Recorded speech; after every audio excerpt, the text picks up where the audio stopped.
আছে একটা অর্থ লিখা আছে অন্যায় ধ্বংসকারী ইত্যাদি।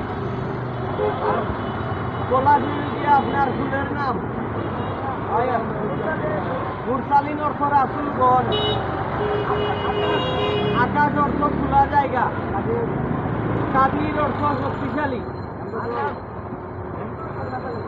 আনাজ অর্থ ভালোবাসা, অনুরাগ ভালোবাসা, এমদাদুল অর্থ সাহায্য করা, মুজাম্মিল অর্থ বস্ত্র মানে বস্ত্র পরিহিত ইত্যাদি। সুমন অর্থ সুন্দর মন, উসমান একটা পাখির নাম, মইনুল ইসলাম অর্থ লিখা ইসলামের সাহায্যকারী, মারুফ অর্থ প্রসিদ্ধ বিখ্যাত জ্ঞানী, জানা পরিচয় লাভ করা, জানতে পারা, ইমন অর্থ গানের রাজা ইত্যাদি।